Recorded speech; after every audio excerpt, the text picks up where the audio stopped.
নমস্কার বন্ধুরা, গল্পের ঢেউয়ে ঢেউয়ে আপনাদের স্বাগত। বন্ধুরা, আশা করি আপনারা ভালো আছেন। বন্ধুরা, আপনাদের কাছে একটা আমার বিনীত আবেদন, গল্পটি পুরো শুনবেন। গল্পটি যদি ভালো লাগে নিচে কমেন্ট বক্সে গিয়ে কমেন্ট করবেন, আর খুব যদি ভালো লাগে একটি লাইক করবেন। আর চ্যানেলটি যদি খুব পছন্দ হয় বা আমার অন্যান্য কন্টেন্ট যদি খুব পছন্দ হয় তাহলে চ্যানেলটি অবশ্যই সাবস্ক্রাইব করে নেবেন।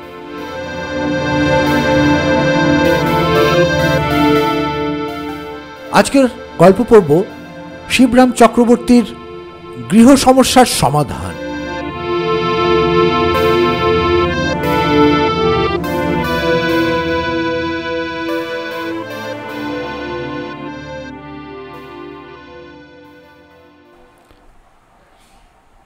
এবার গ্রীষ্মের বন্ধে যাচ্ছ নাকি কোথাও? নিবারণ এসে জিজ্ঞেস করলো আমায়। না, কোথায় আর যাব, আমি দীর্ঘ নিঃশ্বাস ফেলে বলি। চেঞ্জে যাওয়া বৃথা, কোথাও মনের মতো বাড়ি মেলে না। বিজ্ঞাপন দেখে স্বর্গ মনে করে গিয়ে উঠি, পরে অনেক উপসর্গ দেখে পালিয়ে আসতে ইচ্ছে করে। আস্তে আস্তে বিস্তর খুঁত বেরিয়ে পড়ে, দেখা যায় আস্ত একটা আস্তা কুড়। ঠোকে ঠোকে আর ঠেকে ঠেকে শেয়ানা হয়ে উঠেছি ভায়া। তা বটে। নিবারণও দীর্ঘ নিঃশ্বাস ফেলে দেয়। কেন, তুমি কোথাও যাচ্ছ নাকি জিজ্ঞেস করি আমি। কোথায় আর যাই, যাবার মধ্যে তো সেই এক গোবিন্দপুরের সেই বাড়িটা, সেই যে বাড়িটা কাকা দেহরক্ষার সময় দয়া করে আমায় উইল করে দিয়ে গেছেন, কিন্তু সেখানে যেতে আমার মন সরে না। নিবারণ জানায়। কেন, গোবিন্দপুরেই যাও না কেন? গোবিন্দপুর তো ভালোই হে, পাড়া গাঁ, ঢের ঠান্ডা, শরীরেও বেশ মুটিয়ে আসবে। ও বাবা, ও যা বাড়ি, দুদিন থাকতে হলেই গেছি, 1 মাসে 8খানা হয়ে আসবো। পাছে চামচিকেরা বেদখল করে নেয়, অমন একটা দামি ভূসম্পত্তি হাতছাড়া হয়ে যায়, সেই ভয় এর আগে বার কয়েক সেখানে গিয়ে বাস করে এসেছি বটে। গেল গ্রীষ্মেরও বন্ধেও তো গেছি, কিন্তু এবার আর না। কেন, এবার কি হলো? বাড়িটার অনেক গুণ, সেকেলে সাবেক আমলের বাড়ি, বহুদিন তার মেরামত হয়নি।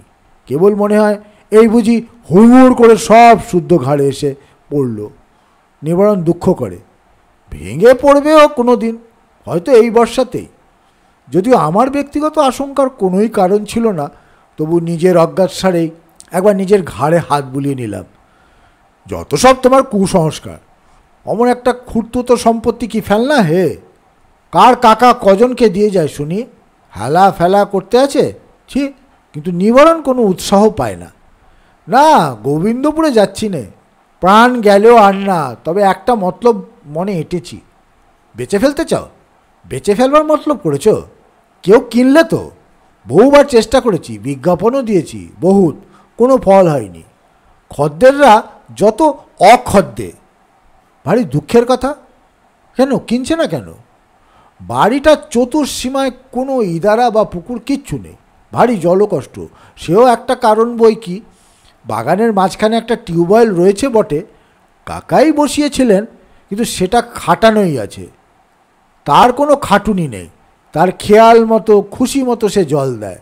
পাম্পটা কখন যে ঠিক আর কখন বেঠিক তার কোনো ঠিক নেই।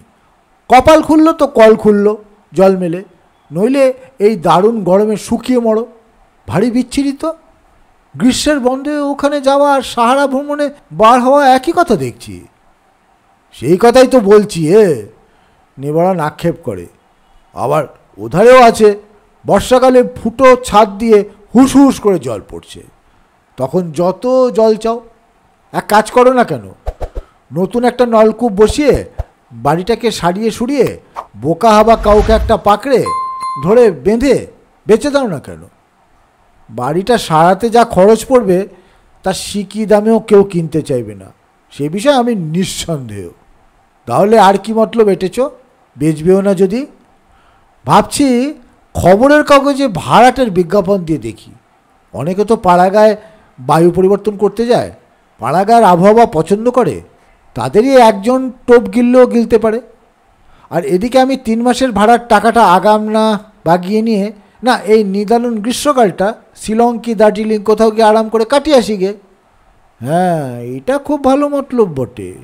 আমি মানতে বাধ্য হই। এই দেখো না, দৈনিক কাগজে দেওয়ার জন্যে একটা মক্স করে রেখেছি। নিবারণ আমাকে মশা বিদাটা দেখায়।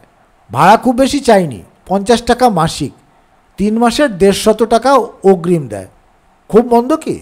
নিবারণের সাহিত্য চর্চাটা দেখি, চোখ বুলিয়েই বসতে পারি কিচ্ছু হয়নি, কোনো কাজেরই হয়নি। এটা পাবলিসিটি একখানা আর্ট, দস্তুর মতোই একটা কথার শিল্প, বলতে কি সবার দ্বারা হবার নয়, এবং তা যে হয় না স্পষ্ট বাক্যেই আমি নিবারণকে সে কথা জানিয়ে দিই। তুমি যে ভাষায় খসড়াটা বেঁধেছ তাতে কেউ পড়বে বলে মনে হয় না। ভুলেও কেউ এ ফাঁদে পা দেবে কিনা সন্দেহ। তোমার বাড়ির যেসব অঙ্গ প্রত্যঙ্গের তত বেশি আকর্ষণ নেই, তেমন খুব চমৎকার নয়, সেলোর উল্লেখ নাই করলে। সেসবের ব্যাখ্যা না করাই ভালো। যেমন তোমার ওই ফুটো ছাদ, ফাটা পাম্প ইত্যাদি। তার বদলে যেগুলো বাড়িটার ভালোর দিক, কেবল সেই দিকেই যদি সকলের দৃষ্টি আকর্ষণ করো। বাড়িটার ভালোর দিক কিচ্ছু নেই, বোকার মতো কথা কইছ। সব জিনিসেরই ভালো মন্দ দুটো দিক আছে। দাঁড়াও, আমি তোমাকে সাহায্য করছি। কি করে বিজ্ঞাপনটা লিখলে একেবারে অভ্যর্থ হবে বাতলে দিচ্ছি তোমায়। আচ্ছা, গোবিন্দপুর জায়গাটা কলকাতার আশপাশ থেকে বেশ অনেকটা দূর, কেমন নয় কি? তা না হলে ধারধারা গোবিন্দপুর বলেছে কেন? নিবারণ আমার অজ্ঞতার বহরে অবাক হয়। আচ্ছা, তাহলে এই বলে ঘোষণা করতে হবে যে কলকাতা থেকে ঢের দূরে, বেশ নিরাপদ ব্যবধানে, যেখানে বোমা টোমা পড়ার বা বিমান আক্রমণ হবার বিন্দুমাত্র কোনো সম্ভাবনা নেই, এই গোছের, এই জাতীয় একটু ইঙ্গিত করে দিতে হবে। সে কথা মন্দ নয়, নিবারণ স্বীকার করে। এই হুজুগের মুখে এই হিড়িকে কারো না কারো মন টানতে পারে। জানলা থেকে বাইরের দৃশ্য টিশ্য কেমন? খালি বাঁশঝাড় আর আমবাগান, রাবিশ।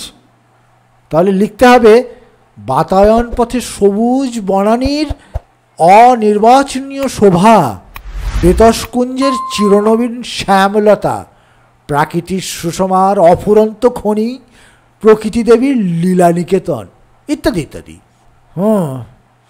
বেশ হবে, কাজ হবে বলে মনে হচ্ছে। ক্রমশ নিবারণের উদ্দীপনা দেখা যায়। আশেপাশে দেখবার মতো জিনিস কিছু আছে? এই ধরো ভিক্টোরিয়া মেমোরিয়াল কি তাজমহলের মতো ঐতিহাসিক কোনো দ্রষ্টব্য? কোষ দশেক দূরে বহু প্রাচীন একটা দুর্গের ধ্বংসাবশেষ পড়ে আছে বলে শুনেছি, কোনোদিন দেখতে যায়নি। রাজা গণেশ না কারামলের সেটা নাকি কেল্লা ছিল, এখন কেবল তার একটা দেয়ালি শুধু রয়ে গেছে এরকম শুনেছি। আর তার চারিধারে নাকি গুচ্ছের ইটের পাঁজা। ইটের পাঁজা না বলে ইটের সমাবেশ বললে হয়তো লোকে আকৃষ্ট হতে পারে, কি বলো? তাহলে তাই লিখে দাও। কিন্তু ভাই, একেবারে যত সেকেলে ইট, কোনো কাজের না, মানুষ খুন করা ছাড়া কোনো কাজে লাগবে না, সেই যথেষ্ট। ইতিহাস প্রসিদ্ধ প্রাচীন কীর্তি পরিপূর্ণ পল্লী গ্রাম অঞ্চলে অবস্থিত, এই কথাটা খাপ খাইয়ে জুত মতো বসিয়ে দিতে হবে। হ্যাঁ, ভালো কথা। স্টেশন, ডাকঘর, ডাক্তারখানা, থানা টানা এসব কাছাকাছি তো, 7 মাইলের মধ্যে না। আশেপাশে জনমনীষী নেই, আরও ভালোই হলো। তাহলে জানিয়ে দাও, সংসারের সভ্যতার কলহ কোলাহল কলরব থেকে দূরে, বহু দূরে, শান্তিপূর্ণ আনন্দময় প্রকৃতির লীলা নিকেতনে যদি সত্যিকারের বিশ্রাম সুখ উপভোগ করতে চান, তাহলে ইতিহাস প্রসিদ্ধ অতি প্রাচীন পুরাকীর্তি সংকুল সুরম্য এই গোবিন্দপুরে।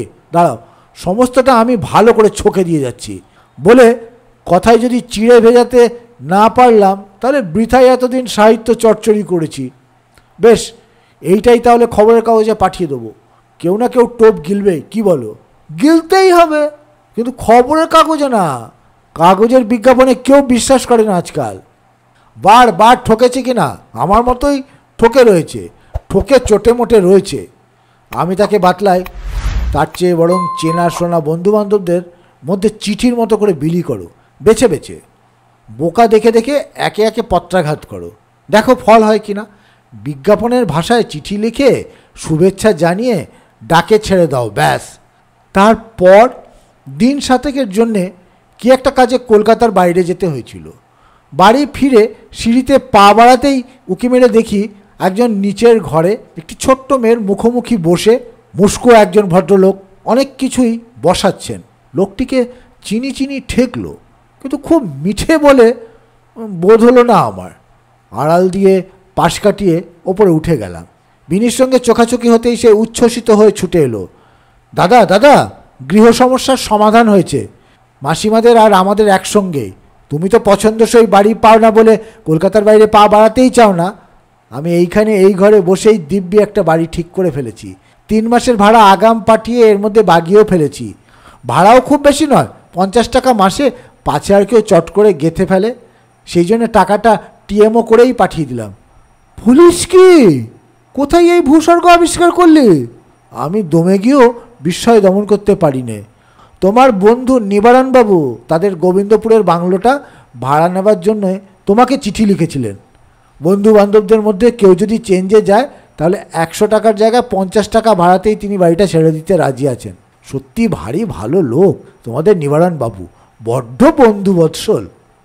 নিবারণের বন্ধুবাৎসল্যে আমার বাক শক্তি তখন তিরোহিত। ওর কথার কি জবাব দেব ভেবে পাচ্ছি নে। বিনিময়ই চলে। যাক, ভালোই হলো। মাসিমাও ক্রনিক ব্যায়ামটা চিকিৎসার জন্য অনেক দিন থেকেই কলকাতায় আসবাসব করছিলেন। ভালো বাড়ি জুটছে না বলেই আসতে পারছিলেন না। মাস 3 জন্য আমাদের ফ্ল্যাটটা তাকে ছেড়ে দিতে হবে। গোবিন্দপুরের বাড়িটা ভাড়া করার সঙ্গে সঙ্গেই তাকে লিখে দিয়েছিলাম 3-4 দিনের মধ্যেই মাসিমারা এসে পড়বেন, আর তার মধ্যে আমরাও এদিকে বেরিয়ে পড়তে পারবো না? কি বলো? এক চোটে সবাইকার সকলের গৃহ সমস্যার সমাধান করতে পারা গেছে। কি বলো দাদা? বিনি বকবক করে বলে যায়। মেসমশাই 2 দিন আগেই এসে পড়েছেন আমাদের টিনিকে সাথে নিয়ে। টিনি আর সেদিনের সেই ছোট্ট মেয়েটি নেই দাদা, ওকে দেখলে তুমি চিনতেই পারবে না। দেখো না গিয়ে, এখন তো ড্রয়িং রুমে বসে চা খাচ্ছেন টিনি আর তিনি। আমার কানে ওর অত কথার একটিমাত্র প্রতিধ্বনি এসে লাগে কেবল। ধার ধারা গোবিন্দপুর, ধার ধারা। নিবারণ, এই কি তোমার বন্দুককৃত?